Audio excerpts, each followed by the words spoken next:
ప్రజాపాలన విజయోత్సవాల సందర్భంగా సిటీ ముస్తాబు రంగురంగుల లైటింగ్ తో అట్రాక్టివ్ గా టూరిస్ట్ ప్లేసులు.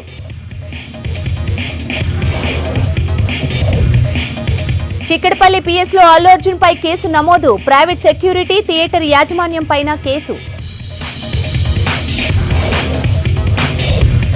జీహెచ్ఎంసీలో పలు అభివృద్ధి పనులకు నిధులు. 23 పనులకు 5,942 కోట్లు మంజూరు చేసిన సర్కార్. అన్ని వర్గాలకు న్యాయం చేసేందుకే కులగణన. రాజ్యాంగాన్ని కాపాడుకోవాల్సిన అవసరం ఉందన్న భట్టి.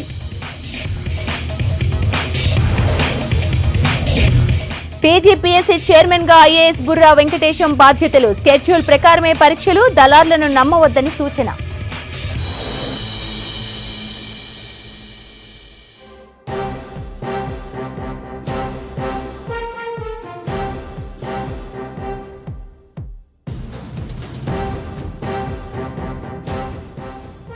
హైదరాబాద్ చిక్కడపల్లిలో సినీ హీరో అల్లు అర్జున్ పై కేసు నమోదైంది. నిన్న ఆర్టీసీ క్రాస్ రోడ్ సంధ్యా థియేటర్లో జరిగిన తొక్కిసలాట ఘటనలో అల్లు అర్జున్ సహా ప్రైవేట్ సెక్యూరిటీ థియేటర్ యాజమాన్యంపై కేసు నమోదు చేశారు పోలీసులు.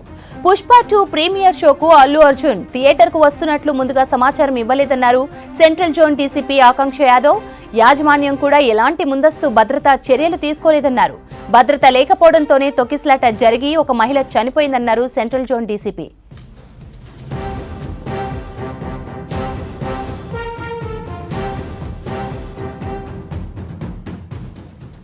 మరిన్ని డీటెయిల్స్ అనిల్ అందిస్తారు. అనిల్, అల్లు అర్జున్ పై కేసుకు సంబంధించిన అప్డేట్స్ ఏంటి? రైట్ శ్రవంతి, నిన్న పుష్ప 2 ప్రీమియర్ షో జరిగిన క్రమంలో ఒక్కసారిగా అక్కడ ఫ్యాన్స్ తొక్కిసలాటలో ఫ్యాన్స్ ఎక్కువగా రావడంతో తొక్కిసలాటలో మహిళ మృతి చెందింది. ఈ క్రమంలో ఈ రోజు సెంట్రల్ జోన్ డీసీపీ వివరాలు వెల్లడించారు. ముఖ్యంగా అల్లు అర్జున్ టీం పై, ఆ తర్వాత అక్కడ ఉన్నటువంటి యాజమాన్యం ఏదైతే థియేటర్ యాజమాన్యం ఉందో సంధ్యా థియేటర్ యాజమాన్యం, అక్కడ ఉన్నటువంటి ప్రైవేట్ సిబ్బందిపై కేసు నమోదు చేశారు. ముఖ్యంగా అల్లు అర్జున్ వచ్చిన తర్వాత, అంటే అంతకుముందు చాలా తక్కువ ఉన్నటువంటి అభిమానులు అల్లు అర్జున్ వస్తున్నటువంటి సమాచారంతో ఒక్కసారిగా అక్కడికి ఫ్యాన్స్ చేరారు. ప్రైవేట్ సెక్యూరిటీ సిబ్బందితో అక్కడ ఉన్నటువంటి ఫ్యాన్స్ ని కట్టడి చేయలేకపోయారు. సో ముఖ్యంగా అక్కడ ఏదైతే దిల్సుఖ్నగర్ నుంచి వచ్చినటువంటి ఆ రేవతి కుటుంబం సభ్యులు ఎవరైతే ఉన్నారో వారు అప్పటికే 8 గంటల ప్రాంతంలో లోపలికి వెళ్లారు. లోపలికి వెళ్ళిన తర్వాత అదే టైంలో 9:30 గంటల ప్రాంతంలో అల్లు అర్జున్ రావడం, తర్వాత ఆ సినిమాలో నటించిన నటులు అందరూ రావడంతో అక్కడ ఉన్నటువంటి పోలీసులకు కూడా సమాచారం ఇవ్వలేదంటూ కూడా అటు డీసీపీ ప్రెస్ మీట్ లో చెప్పినటువంటి పరిస్థితి. ముఖ్యంగా ఇటు భద్రత ఏదైతే అక్కడ ఉన్నటువంటి సెక్యూరిటీ ఏదైతే ఉంటుందో థియేటర్ కి సంబంధించి ముందుగా ఎలాంటి ఏర్పాట్లు చేయలేదు, అభిమానుల్ని చేసేందుకు ఎలాంటి ఏర్పాట్లు చేయలేదు. తర్వాతంగా ఈ నటులు వచ్చేటువంటి మార్గం కూడా సరైనగా ఏర్పాటు చేయలేదు. ఎందుకంటే పోలీసులకు ముందు ఇన్ఫార్మ్ చేయాలి, మాకు అలాంటి సమాచారం కూడా ఏమి ఇవ్వలేదు అంటారు పోలీసు అధికారులు చెప్పారు. ముఖ్యంగా ఈ ఏదైతే ఈ బిఎన్ఎస్ యాక్ట్ ప్రకారం మాత్రం ఈ రోజు డీసీపీ వెల్లడించిన వివరాల ప్రకారం 105/118 క్లాస్ 1 రెడ్ విత్ 3 క్లాస్ 5 సెక్షన్ల కింద చిక్కడపల్లి పోలీసులో కేసు నమోదు చేశారు. సో ఇప్పటి అయితే దీనిపై హీరో అల్లు అర్జున్ ఇప్పటివరకు స్పందించలేదు. మధ్యాహ్నం మాత్రం చూసాం, మనకు మూవీ మేకర్ సంబంధించినటువంటి వాళ్ళు రియాక్ట్ అయ్యారు. ఏదైతే నిన్న చనిపోయినటువంటి రేవతి ఉందో వారికి కుటుంబానికి అన్ని వేళలో మేము ఆదుకుంటాము. అబ్బాయికి కూడా నిన్న ఏదైతే అక్కడ తొక్కిసలాటలో సొమ్మసిల్లి పడిపోయినటువంటి అబ్బాయికి కానిస్టేబుల్ ఆంజనేయులు సిపిఆర్ చేసి హాస్పిటల్ కి తరలించారు. సో ప్రస్తుతం అతను ప్రైవేట్ హాస్పిటల్లో చికిత్స పొందుతున్నాడు. సో మొత్తానికైతే ఇతనిపై చట్టరీత్యా ఈ యాజమాన్యంపై, తర్వాత ఈ సినీ నటులపై ముందస్తుగా సమాచారం ఇవ్వనందున చట్టపరమైన చర్యలు తీసుకున్నామంటూ కూడా చెప్పారు. సో 13 ఏళ్ల శ్రీతేజ్ మాత్రం అతను అల్లు అర్జున్ ఫ్యాన్ అంటూ ఇది సోషల్ మీడియాలో కూడా చూడొచ్చు. మనకు అల్లు అర్జున్ స్టెప్పులు వేస్తూ పుష్ప సాంగ్ మీద డాన్స్ చేసినటువంటి పరిస్థితి. సో ముఖ్యంగా వైద్యులు మాత్రం చెప్తున్నారు అతను వెంటిలేటర్ పైన ఉన్నాడు, ఐసీయూలో చికిత్స అందిస్తున్నామని చెప్తున్నారు. మొత్తానికైతే ఎటువంటి భద్రతాపరమైనటువంటి అక్కడ ఉన్నటువంటి సెక్యూరిటీ ముందస్తుగా పోలీసులకు సమాచారం ఇవ్వకపోవడం వల్లే ఇలా జరిగింది. ఇలాంటి ఘటనలు మళ్ళీ పునరావృతం కాకూడదంటూ కూడా అటు పోలీసులు అటు యాజమాన్యం థియేటర్ యాజమాన్యం కూడా హెచ్చరించినటువంటి పరిస్థితి. సో కనీసం అక్కడ థియేటర్ యాజమాన్యం చెప్పలేదు. ఎందుకంటే ఎవరైనా సెలబ్రిటీలు వస్తున్నారంటే కనీసం ముందస్తు సమాచారం, ఎందుకంటే అభిమానులు ఒక్కసారిగా అప్పుడు ఉన్నటువంటి 8 గంటల ప్రాంతంలో నార్మల్ గా ఉన్నటువంటి ఫ్యాన్స్ ఒక్కసారిగా అల్లు అర్జున్ వస్తున్నటువంటి సమాచారంతో ఒక్కసారిగా పెరిగి అటు ఆ 2 గేట్ల వైపున అటు తోసిపుచ్చుకోవడం వలన ఇలాంటి ఘటన జరిగిందంటూ కూడా చెప్పారు. సో మొత్తానికి అయితే డీసీపీ ఈ కేసు నమోదు చేశారు. సో ఇప్పటివరకు అయితే సంధించలేదు. తర్వాత ఇందులో A1 A2 అనేది ఎవరనేది కూడా ఇప్పుడు చెప్పలేము. ప్రజెంట్ దర్యాప్తులో ఉన్నది కేసు. త్వరలోనే ఆ A1 A2 అనేది కూడా ఎవరనేది వెల్లడిస్తామని చెప్పారు DCP Akanksha Sravanthi. Right Anil.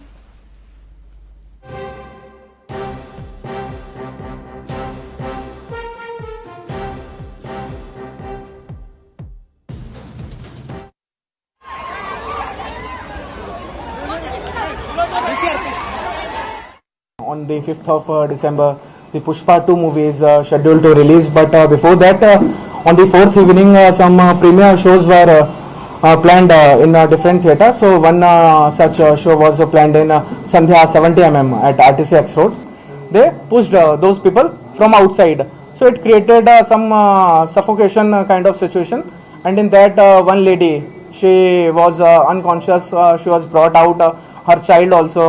And then our people, our constable, one constable named Anjaneyulu, he tried to revive them, gave CPR, and then we shifted to the hospital where the lady was declared dead, and the child, he was shifted to another hospital for better care. So in this incident, we have booked a case under section 105, 118 clause 1, read with section 3 clause 5 of BNS Act, and this case has been booked on the complaint of the lady's husband who passed away.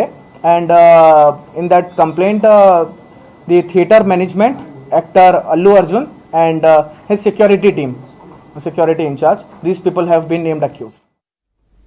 జీహెచ్ఎంసీలో పలు అభివృద్ధి పనులకు నిధులు మంజూరు చేసింది ప్రభుత్వం. మొత్తం 5,942 కోట్లు కేటాయించింది. హైటెక్ సిటీ ప్రోగ్రాంలో 23 పనులకు నిధులు మంజూరు చేసింది. ఫ్లైఓవర్లు, అండర్ పాస్లు, రోడ్ల విస్తరణ, బ్రిడ్జ్ల నిర్మాణానికి నిధులు మంజూరు చేస్తూ ఉత్తర్వులు జారీ చేసింది. త్వరగా టెండర్లు పిలిచి పనులు పూర్తి చేయాలని అధికారులను ఆదేశించింది సర్కార్.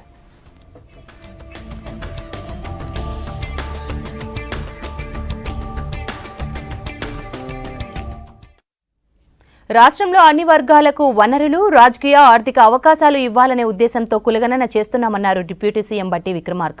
చరిత్రలో భాగస్వామ్యం లేని వారు భారత రాజకీయ ముఖచిత్రాన్ని కలుషితం చేస్తున్నారని ఆరోపించారు. ప్రేమను పంచుతూ లౌకికవాదంతో అందరూ జీవించాలనే కన్యాకుమారి నుంచి కశ్మీర్ వరకు రాహుల్ గాంధీ పాదయాత్ర చేశారని గుర్తు చేశారు. హైదరాబాద్ రవీంద్ర భారతిలో జరిగిన బ్లడ్ స్పీక్స్ టు పుస్తకావిష్కరణలో పాల్గొన్నారు బట్టి. అందరూ కలిసి పోరాటం చేసి తెచ్చుకున్నటువంటి భారతదేశం. ఆనాటి పోరాటం ఆ రకంగా అందరూ కలిసి పోరాటం చేసి ఉండకపోతే ఈనాడు భౌతికంగా ఏర్పడినటువంటి ఈ లౌకికవాదంతో కూడినటువంటి భారతదేశ పరిపాలన ఈ రకంగా సజావుగా జరిగేది కాదని నేను ప్రగాఢంగా నమ్ముతా ఉన్నాను.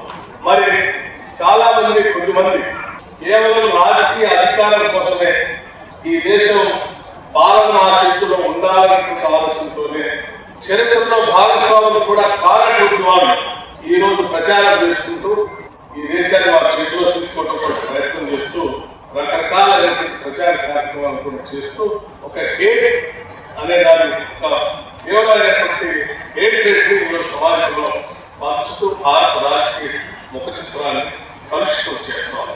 నిజంగా ఇంత కుచిత భావంతో ఆనాడు అందరూ ఆలోచన చేసుకుంటే ఈరోజు ఈ దేశం సువిశాలమైనటువంటి సర్వసత్తా లౌకికవాదంతో కూడినటువంటి స్వతంత్ర భారతదేశంగా ఈరోజు వచ్చి ఉండేది కాదు. ఈరోజు ప్రజాస్వామ్య దేశంగా మరుగుగా సాగించేది కూడా కాదు. మరి ఆ పోరాటం జరిగినటువంటి సందర్భంలో ఇప్పుడు మాట్లాడుతున్నటువంటి కులం కానీ, వర్గం కానీ, ప్రాంతం కానీ, మతం ప్రతిపాదనగా ఆనాడు జనం కదలేదు, నాయకుడు అందరూ సమస్యగా ఒక ఆలోచన కోసమే కదిలేదు తప్ప ఒక కులం కోసం, ఒక మతం కోసం, ఒక ప్రాంతం కోసం కదలేదు. సువిశాలమైనటువంటి భారతదేశానికి స్వాతంత్రాన్ని తీసుకుని రావాలి. ఆ తెచ్చుకున్న స్వాతంత్ర భారతదేశంలో మనమంతా స్వాతంత్రంగా, స్వేచ్ఛగా, ప్రజాస్వామ్యంగా బతకాలని అందరూ కలిసి పోరాటం చేసి ఆ ఉద్యోగంలో పాల్గొన్నారు. కాబట్టి మనం తెచ్చుకోగలిగాం. ఈరోజు మనం సజావుగా, స్వతంత్రంగా బతకగలుగుతాం. గత బీఆర్ఎస్ ప్రభుత్వం 7 లక్షల కోట్ల అప్పులు చేసి రాష్ట్ర ఆర్థిక పరిస్థితిని సంక్షోభంలో పడేసిందన్నారు స్పీకర్ గడ్డం ప్రసాద్ కుమార్. ప్రజాపాలన ప్రజా విజయోత్సవాలలో భాగంగా వికారాబాద్ ఆర్టీసీ బస్టాండ్లో జరిగిన కార్యక్రమంలో పాల్గొన్నారు స్పీకర్. ముఖ్యమంత్రి రేవంత్ రెడ్డి నాయకత్వంలో రాష్ట్రం అభివృద్ధి సంక్షేమం కార్యక్రమాలలో ముందుకు పోతుందన్నారు. ఏడాది పాలన తర్వాత ఆర్థిక పరిస్థితులు ఇప్పుడిప్పుడే చక్కబడుతున్నాయని చెప్పారు స్పీకర్. 6 గ్యారెంటీలు దానిలోపట మొట్టమొదటి వాగ్దానం మహిళలకు బస్సులో ఉచిత ప్రయాణం అని చెప్పడం జరిగింది. 24 గంటల లోపలనే ఉచిత ప్రయాణాన్ని మహిళలకు ఇవ్వడం కూడా జరిగింది.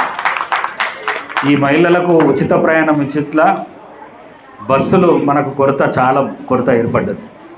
నేను వికారాబాద్కు 50 బస్సులు కావాలి, ఆర్డినరీ బస్సులు, ఒక 10 లగ్జరీ బస్సులు కావాలని చెప్పేసి అడగడంతో ఒక 6 బస్సులు మాత్రమే వచ్చినాయి. ఎందుకు 50 అడిగితే 10 అడిగితే 6 ఎందుకు వచ్చినాయంటే ఆ విషయం కూడా మీ అందరికీ తెలుసు. ఎందుకంటే 10 సంవత్సరాలు పరిపాలన చేసిన గత ప్రభుత్వం ఏదైతున్నదో, గత అధినేత ఎవరైతున్నదో వారు ఈ రాష్ట్రాన్ని ఆర్థిక సంక్షోభంలోకి తీసుకుపోయిన విషయం మీ అందరికీ తెలుసు. ఎందుకంటే జీతాలు ఇచ్చే పరిస్థితి కూడా లేని పరిస్థితులకు తీసుకొని పోయింది. మరి అంత దారుణమైన పరిస్థితులకు వెళ్ళి ఈ రాష్ట్ర ముఖ్యమంత్రి శ్రీ రేవంత్ రెడ్డి గారు ఈరోజు ఏడాది పూర్తి చేసుకొని కొంతవరకు మెరుగుపరుచుకొని కొన్ని వాగ్దానాలు పూర్తి చేసి 6 గ్యారెంటీల్లో కూడా 4 గ్యారెంటీలు పూర్తి చేసిన సందర్భం. మిగతాయి కూడా తప్పకుండా భగవంతుని ఆశీర్వాదం, మీ అందరి ఆశీర్వాదంతో మీరు తెచ్చుకున్న ప్రభుత్వం, మీరు తెచ్చుకున్న ముఖ్యమంత్రి తప్పకుండా ఈ ఏడాది నుంచి ప్రజాపాలన విజయోత్సవాల సందర్భంగా నగర వ్యాప్తంగా రంగురంగుల లైటింగ్ ఏర్పాటు చేశారు అధికారులు. ప్రభుత్వ భవనాలు, టూరిస్ట్ ప్లేసుల్లో లైట్లు పెట్టారు. Secretariat, assembly, GHMC building, gun park దగ్గర అట్రాక్టివ్ గా లైట్లను పెట్టారు. నెక్లెస్ రోడ్డు ట్యాంక్ బండ్ చుట్టూ పెట్టిన లైటింగ్ దగ్గర నగరవాసులు ఫోటోలు తీసుకుంటున్నారు.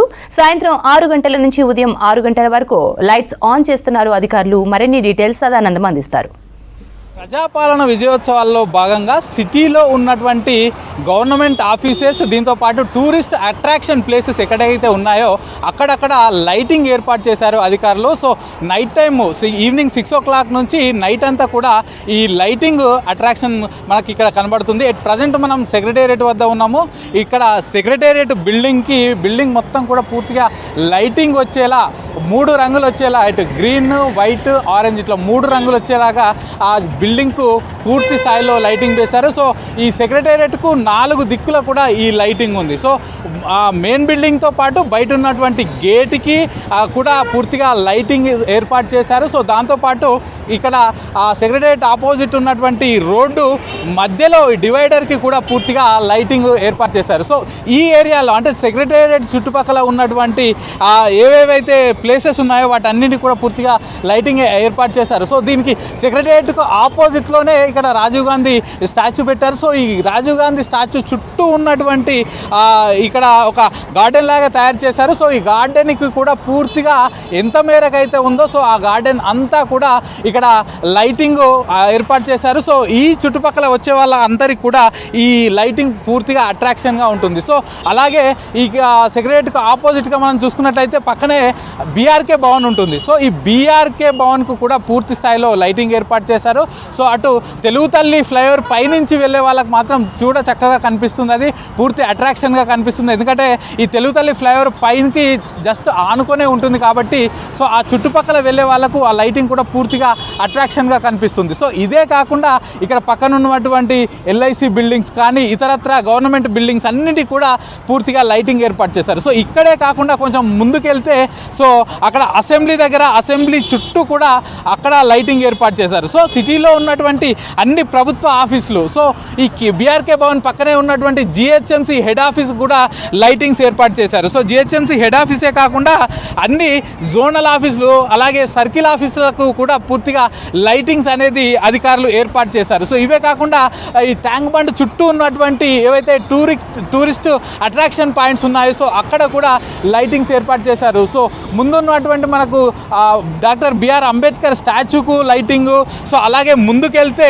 అక్కడ ఉన్నటువంటి స్టాచ్యూస్ ఏవైతే ఉన్నాయో వాటన్నిటికి కూడా అక్కడ ఇందిరాగాంధీ సర్కిల్ దగ్గర లైటింగ్ ఏర్పాటు చేశారు. సో మొత్తం గవర్నమెంట్ ఆఫీసెస్ వీటితో పాటు ఇటు టూరిస్ట్ అట్రాక్షన్ ప్లేసెస్ ఎక్కడెక్కడైతే ఉన్నాయో వాటన్నిటిని కవర్ చేస్తూ ఈ లైటింగ్ ఏర్పాటు చేశారు. సో యాక్చువల్గా ప్రజాపాలన విజయోత్సవాల సంబరాలు ఈ నెల 1 నుంచి 9 వరకు చేసుకుంటున్నారు. సో 9th రోజు ఈ ప్రజాపాలన విజయోత్సవ సంబరాలు కంప్లీట్ అయ్యే వరకు లైటింగ్ ఇలాగే ఉంటుందని అధికారులు చెప్తున్నారు. సో ముఖ్యంగా ఈ ట్యాంక్ బండ్ చుట్టూ ఈవినింగ్ ఇక్కడికి వచ్చే సందర్శకులు మాత్రం ఇది చాలా అట్రాక్టివ్గా కనిపిస్తుంది. ఎందుకంటే ఎవ్రీ ఈవినింగ్ ఇక్కడికి ఈ చుట్టుపక్కలకు చాలామంది పబ్లిక్ ఇక్కడికి వచ్చి పోతూ ఉంటారు. సో వాళ్ళకు మాత్రం చాలా అట్రాక్టివ్గా కనిపిస్తుంది. ఇదే కాకుండా అటు ట్యాంక్ బండ్ సైడ్ కూడా వెళ్తే అక్కడ ఉన్నటువంటి స్టాచ్యూస్ ఏవైతే ఉంటాయో వాటికి కూడా పూర్తిగా లైటింగ్ అరేంజ్ చేశారు. ఈ ప్రజాపాలన విజయోత్సవాల సంబరాల్లో భాగంగా ఏర్పాటు చేసిన లైటింగ్ అయితే ఇక్కడికి వచ్చే సందర్శకులకు పబ్లిక్ని అయితే అట్రాక్ట్ చేస్తుందని చెప్పుకోవచ్చు. కెమెరా పర్సన్ సాయితో సదానందం,